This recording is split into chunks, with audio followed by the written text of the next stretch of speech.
Tambahin satu lagi ya. Henry Satrio. Siapa Henry Satrio, ada yang kenal? Pacarnya Mbak Esa, bukan? Oh bukan. Henry Satrio siapa? Yaitu pendiri dan komisaris lembaga survei Kedai Kopi. Betul? Ini ada yang menarik nih. Apa yang disampaikan Mas Henry Satrio yang sering dipanggil di TV itu? Beliau menyatakan, the next president after Jokowi. Ada sinyalemen pergerakan keinginan rakyat tentang bagaimana tipikal daripada presiden yang diinginkan oleh rakyat. Ingin tahu? Rakyat sudah tidak menginginkan presiden yang merakyat. Hah? Benar nggak tuh? Rakyat tidak menginginkan presiden yang merakyat. Aneh nggak? Maksudnya rakyat tidak menginginkan presiden yang merakyat toh. Jadi apa yang diinginkan? Presiden yang merakyat dan cerdas. Ini artinya apa? Berarti yang sekarang hanya merakyat tapi tidak cerdas. Begitu ya? Bukan saya yang bilang. Tapi dibilang merakyat juga tidak. Merakyat itu artinya apa sih? Merakyat itu mensejajarkan dengan rakyat, menganggap dirinya rakyat. Kalau begitu, dia pasti akan memikirkan rakyatnya. Namun yang terjadi tidak demikian. Semua kebutuhan-kebutuhan beliau jauh melampaui kebutuhan bangsa Indonesia. Padahal bangsa Indonesia ini adalah bangsa yang paling toleran, paling baik, paling sabar. Dijahatin diam saja, dicurangin adem ayem, ya. Dibodohin senyum-senyum aja. Woi, kalian itu sebenarnya ngapain sih? Ngapain?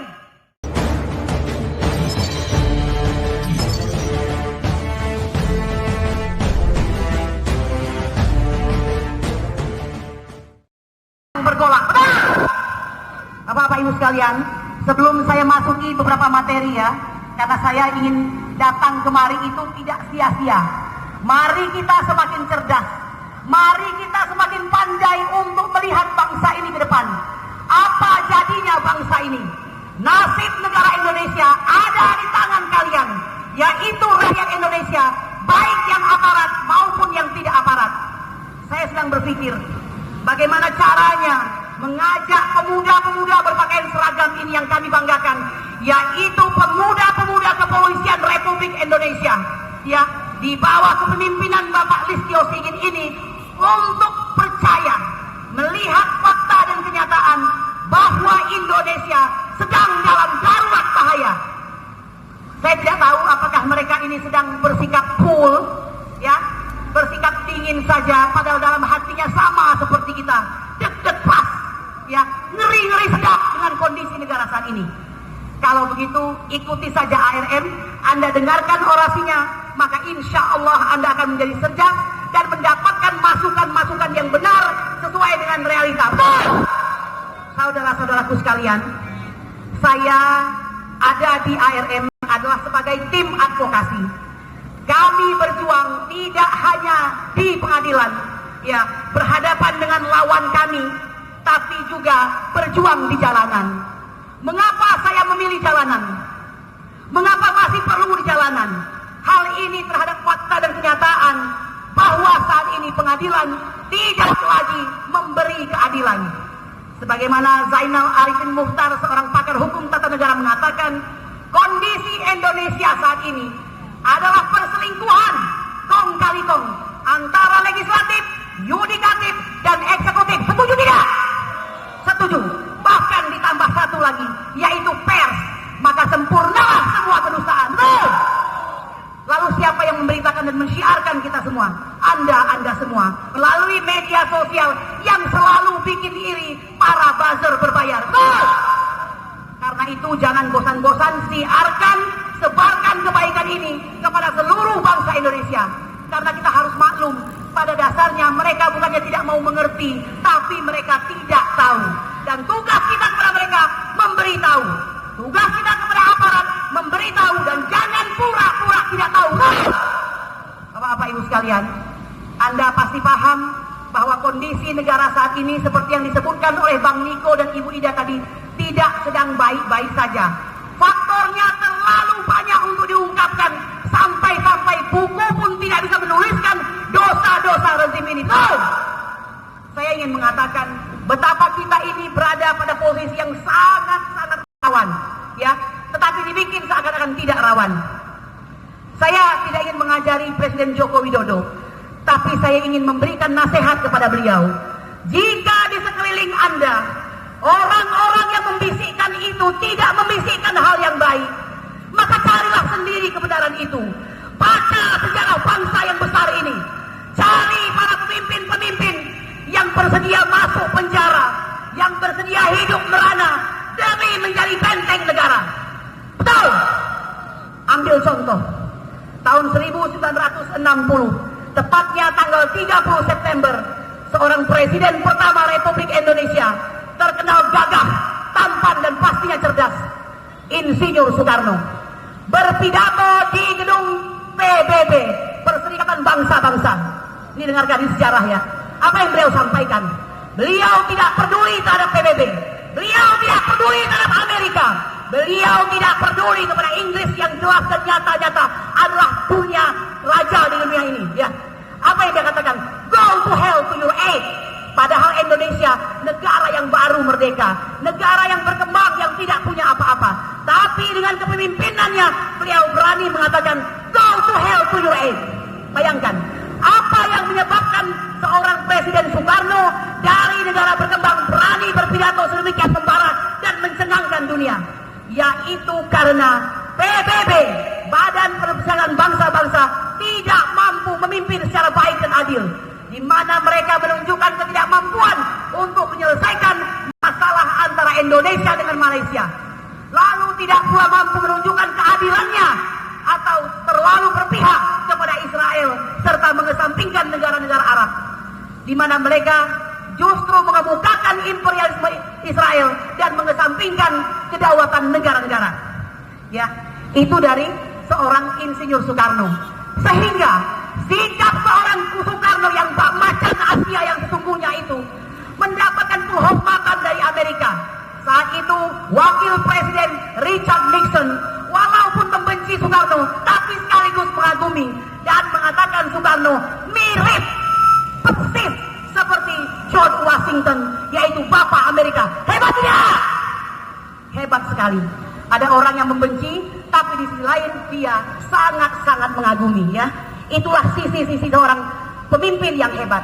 Yang kedua, Mbok ya, Bapak Joko Widodo buka, baca, tambah literasi.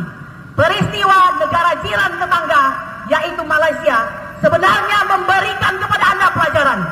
Apa yang bisa dipetik dari Malaysia? Tahun 2018 yang kita muliakan, Dr. Mahathir Muhammad maksud saya, terpilih kembali untuk menjadi Perdana Menteri Malaysia. Betul. Apa yang beliau lakukan? Seorang tua berumur 92 tahun yang pernah berjaya bangkit kembali, terpilih sebagai Perdana Menteri untuk yang kedua kalinya. Bagaimana? Apa yang dia lakukan? Yang dia lakukan sungguh luar biasa. Mengusir imperialisme Cina. Siapa? Imperialisme Cina, ya, yang luar biasa. Di mana negara ini paling hobi memberikan hutang, dan hutang itu diselenggarakan langsung bekerja sama dengan rezim yang berkuasa dan pastinya rezim yang korup. Betul. Siapa rezim saat itu? Yaitu Najib Razak. Betul. Najib Razak melakukan hutang kepada Cina sebesar 4.500 triliun, dan untuk itu tanpa persetujuan dari yang mulia Tuan Suraja. Apa yang terjadi? Bangunan-bangunan, tol, infrastruktur, pabrik-pabrik yang terdapat di kepulauan reklamasi semua dibangun oleh Cina. Mulai dari material, pekerja-pekerjanya, sampai semua-muanya diborong oleh Cina. Dan ini tanpa disadari adalah bentuk sebuah imperialisme baru dari Cina, dan itu sudah sangat terkenal. Beruntung Mahathir Muhammad segera menyadari, dan Allah memberi kesempatan dia memimpin Malaysia kembali. Apa yang beliau lakukan? Beliau usir tenaga kerja Cina tersebut, ya. Beliau batalkan semua proyek-proyek yang merupakan korupsi kong kali kong antara oligarki mereka, yaitu Cina dengan pemerintahan Najib Razak. Ya, dan Najib Razak saat ini telah terhukum di penjara untuk menikmati hukumannya. Apakah Cina menerima? Apakah Cina menerima? Tidak, Cina tidak menerima. Lalu melakukan gugatan kepada arbitrase internasional. Betul. Dan apa yang dilakukan seorang Mahathir Muhammad, sang Soekarno kecil, ya, Mahathir Muhammad itu disebut Soekarno kecil. Jiwanya sama seperti Soekarno, hanya dia milik Malaysia. Apa yang dilakukan seorang Mahathir Muhammad? Mahathir Muhammad mengatakan, bawa semua tolmu, bawa semua infrastruktur burukmu, rusak dan segala macam yang tidak berguna bagi negara kami. Ya, itu yang dilakukan oleh seorang Mahathir Muhammad. Bayangkan sebuah negara kecil dibanding Indonesia berani menjemput imperialisme Cina. Dua peristiwa yang saya sebutkan tadi dilakukan oleh orang-orang besar. Orang-orang besar tidak harus berbadan besar, yaitu Soekarno dan Mahathir Muhammad. Harusnya Presiden Joko punya banyak referensi untuk bersikap kepada bangsa ini. Tapi lihatlah, inna lillahi wa inna ilaihi rajiun. Apa yang terjadi? Negeri ini dikuasai oleh 1% yang menguasai milik dari 99%. Betul. Bayangkan, dibicarakan oleh Presiden di TV, saya akan mengamati dan mengawasi harga minyak goreng. Artinya beliau ingin menyampaikan pesan, sebentar lagi harga minyak goreng turun. Apa yang terjadi? Apakah, nih ibu-ibu saya mau tanya, apakah pada hari ini minyak goreng turun? Apakah hari ini sembako semakin turun? Apakah hidup semakin mudah? Semuanya tidak kita dapatkan. Inilah pemerintahan Joko Widodo. Mohon maaf Pak, saya nggak ada urusan feeling sama Bapak. Saya nggak benci sama Bapak. Ngapain saya benci menambah-nambah dosa saya? Nggak ada Pak. Ya. Yang saya benci, cara Anda menyikapi negara ini saat Anda mendapatkan kekuasaan. Dari mendapatkan kekuasaan saja sudah jadi masalah. Ya, ditenggarai kecurangan. Dan berapa banyak nyawa anak bangsa yang sampai hari ini tidak diperkarakan, tidak dibicarakan. Mereka hilang tanpa kesan dan mereka sungguh tidak berharga. Inna lillahi wa inna ilaihi rajiun. Pada saat Anda memerintah, kami sebenarnya sudah pasrah. Ya sudahlah, memang Anda yang harus berkuasa. Dengan sebuah harapan bahwa jika kau berkuasa, maka kau akan adil kepada rakyatmu, baik yang memilihmu ataupun yang tidak memilihmu.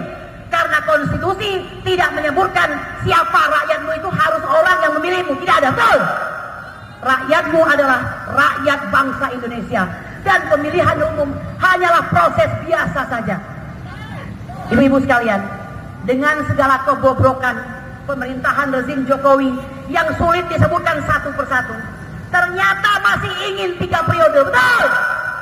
Saya sudah ingin mengatakan, ini bukan Rusia, ini bukan Turki yang rakyatnya sungguh-sungguh berharap presidennya panjang umur supaya bisa memimpin lama. Ini Indonesia. Anda terikat dengan pasal 7 Undang-Undang Dasar 1945 bahwa Anda menjadi presiden Indonesia selama 5 tahun dan sesudahnya dapat dipilih kembali untuk periode yang sama 5 tahun.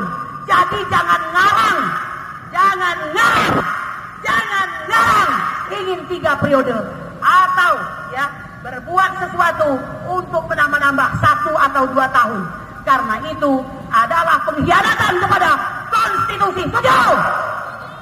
Dan kepada rakyat, hati-hati nih, ya, pasang telinga, pasang mata. Telah terbentuk aliansi, bukan aliansi rakyat menggugat ya, aliansi antara P3, Golkar, serta satu lagi siapa? Yang ngikutin kan nih? P3, Golkar, satu lagi PAN. Sama yang kemarin mengusung 3 periode. Ya, disinyalir sebagai orang yang sudah sering ikut jalanan. Ini kayaknya masih yang bikin orang yang sama dari istana juga. Oleh karena itu ingat baik-baik. Jangan memilih pemimpin-pemimpin yang hanya mengharapkan suaramu. Jangan memilih pemimpin-pemimpin yang menjual kalian di hadapan asing dan asing. Ya, kita tidak membutuhkan mereka. Dan aliansi rakyat menggugat tidak membicarakan siapa the next presiden. Tidak perlu. Silakan sebanyak-banyaknya yang hebat, yang baik, yang cerdas, yang mantap maju menjadi presiden sebanyak-banyaknya. Tidak perlu dibicarakan karena terus terang kalau dekat-dekat pemilu itu banyaklah pencitraan dan kitalah yang menjadi korban penipuannya. Betul. Saudara-saudara sekalian, tambahin satu lagi ya. Henry Satrio. Siapa Henry Satrio, ada yang kenal? Pacarnya Mbak Esa, bukan? Oh bukan. Henry Satrio siapa? Yaitu pendiri dan komisaris lembaga survei Kedai Kopi. Betul? Ini ada yang menarik nih. Apa yang disampaikan Mas Henry Satrio yang sering dipanggil di TV itu? Beliau menyatakan, the next president after Jokowi, ada sinyalemen pergerakan keinginan rakyat tentang bagaimana tipikal daripada presiden yang diinginkan oleh rakyat. Ingin tahu? Rakyat sudah tidak menginginkan presiden yang merakyat. Hah? Benar nggak tuh? Rakyat tidak menginginkan presiden yang merakyat. Aneh nggak? Maksudnya rakyat tidak menginginkan presiden yang merakyat toh. Jadi apa yang diinginkan? Presiden yang merakyat dan cerdas. Ini artinya apa? Berarti yang sekarang hanya merakyat tapi tidak cerdas. Begitu ya? Bukan saya yang bilang. Tapi dibilang merakyat juga tidak. Merakyat itu artinya apa sih? Merakyat itu mensejajarkan dengan rakyat, menganggap dirinya rakyat. Kalau begitu, dia pasti akan memikirkan rakyatnya. Namun yang terjadi tidak demikian. Semua kebutuhan-kebutuhan beliau jauh melampaui kebutuhan bangsa Indonesia. Padahal bangsa Indonesia ini adalah bangsa yang paling toleran, paling baik, paling sabar. Dijahatin diam saja, dicurangin adem ayem, ya. Dibodohin senyum-senyum aja. Woi, kalian itu sebenarnya ngapain sih? Ngapain? Tapi saya sadari, mengapa ada ARM, mengapa ada Bang Daeng, mengapa ada Bang Menu, kenapa ada Esa, kenapa ada siapa namanya Mbak? Lupa aku. Ya Mbak yang hehehe itu. Dan ada Bapak kita dari UI, Bang Buyung, ya masih terus mengawal. Dan mengapa ada kalian semua untuk mengingatkan kepada bangsa ini, wahai bangsa Indonesia, sadarlah kalian, negara dalam bahaya. Wahai bangsa Indonesia, sadarlah kalian, pilih pemimpin yang takwa. Betul? Kalau takwa, sudah pasti dia mikir, saya harus cerdas. Kalau saya nggak cerdas, mending nggak usah jadi presiden. Betul? Nah, begitulah kira-kira yang bisa saya sampaikan. Kita berharap Pak Jokowi diam-diam nonton ARM ya, supaya tadi dia menggambarkan kembali ya, ikut-ikutan buka-buka lagi tentang Presiden Soekarno yang mengguncangkan dunia dengan pidatonya, oke? Lalu membuka-buka kembali bagaimana seorang Mahathir Muhammad di usia yang 92 tahun, bukan cuma kakek-kakek, udah jompo, udah puyang, muning, ya masih bisa menyelamatkan untuk terakhir kalinya bangsa Malaysia. Hebat tidak? Bapak Ibu sekalian, mungkin untuk mengharapkan presiden yang gagah, kuat seperti Putin atau seperti Erdogan agak sulit ya, karena itu memang tidak banyak di dunia ini. Saya sebenarnya nggak peduli Bapak Presiden hobi beternak apa kek, ya beternak cebong, kodok, ular, kecoa, terserah, nggak apa-apa Pak. Semua itu nggak masalah. Yang penting hati Bapak kepada bangsa Indonesia. Bapak tidak harus menjadi Putin yang hebat, ya berfoto bersama beruang, naik kuda bertelanjang dada, ya digambarkan sebagai seorang pejudo atau apa itu, yang laki-laki banget, karena dia kebetulan juga adalah seorang mantan agen KGB. Nggak apa-apa, Bapak nggak perlu jadi Putin Pak, Bapak nggak perlu jadi Erdogan, jadilah Joko Widodo, tapi Joko Widodo yang mencintai rakyatmu Pak, yang sampai hari ini tidak kami rasakan kecintaanmu, tidak kami rasakan kasih sayangmu, tidak kami rasakan halusnya budi pekertimu, sehingga kami hanya merasakan kau tangkapi ulama kami, kau tangkapi para aktivis yang berseberangan denganmu, kau tangkapi orang-orang yang jelas-jelas membela agamanya. Oleh karena itu, saya ingin mengatakan, masih ada 1-2 tahun kurang sebelum Anda menyesali, sebelum Anda terpuruk dalam penyesalan yang dalam. Ingat, Anda adalah petugas yang hanya di outsourcing selama 5 tahun. Dan ini outsourcing kedua. Jika Anda tidak gunakan, menyesal seumur hidup. Kami tahu bahwa kami sering menggunakan bahasa langit yang sering diolok-olok oleh buzzer berbayar. Apa katanya? Ini rombongan yang ngomongin jazakillah khairan jaza, barakallahu fikum, assalamualaikum. Itu rombongan kadrun. Terserah kau. Ya, kalau kalian tidak mau diajak berbahasa langit, insya Allah kalian akan ditimpa oleh langit. Tuh, saudara-saudaraku sekalian, ingat, banyak hal dan peristiwa terjadi di bumi Indonesia ini. Pasang mata, pasang telinga. Setiap kali pemerintah tersudut, selalu terjadi peristiwa-peristiwa yang tidak mengenakan untuk mengalihkan. Betul.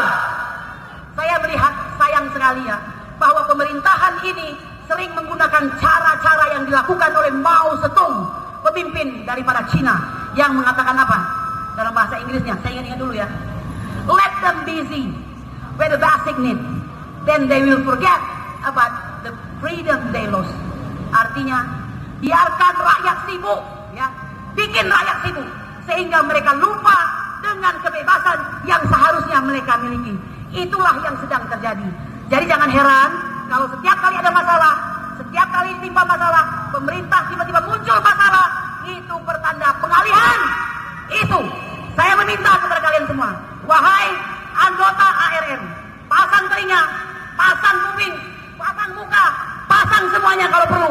Ingat baik-baik, ketegasan kalian akan melahirkan sebuah resiko. Saya nggak nakut-nakutin ini ya. Oleh karena itu jangan takut, kita berada di sisi yang benar. Mungkin kita akan diganggu kehidupan kita, mungkin kita akan dipecah belah, mungkin kita akan dibikin sengsara. Namun ingat baik-baik, tidak ada pesta yang tak usai seperti kata Ibu Eli dan Eti. Tunggu saja waktunya. Jika kau memang berniat tidak baik kepada bangsa ini, tuh. Oleh karena itu mudah-mudahan di bawah ARM yang memang tidak banyak ini, semangat tumbuh di hati masyarakat Indonesia dan aparat yang mendengarkan dan sempat ya memasukkan dalam pikiran Anda. Jangan curigai kami Pak, terutama aparat yang nggak pakai seragam ya. Bapak ini terus-terusan ngamatin kami aja nih. Semua Pak, sekali-sekali cintai dong rakyatnya. Lihatin kita ini jahat apa enggak. Yang kami perjuangkan tidak hanya untuk kami, tapi untuk keluarga Bapak ratusan tahun yang akan datang, untuk memastikan Indonesia Raya masih ada di muka bumi dan tidak tenggelam seperti kata Prabowo. Betul. Demikian saja, saya berharap apa yang saya sampaikan bermanfaat. Wabillahi taufiq wal hidayah. Assalamualaikum warahmatullahi wabarakatuh. Dengan sebuah salam yang tidak pernah kita lakukan. Jokowi! Jokowi! Jokowi! Assalamualaikum warahmatullahi wabarakatuh. Merdeka!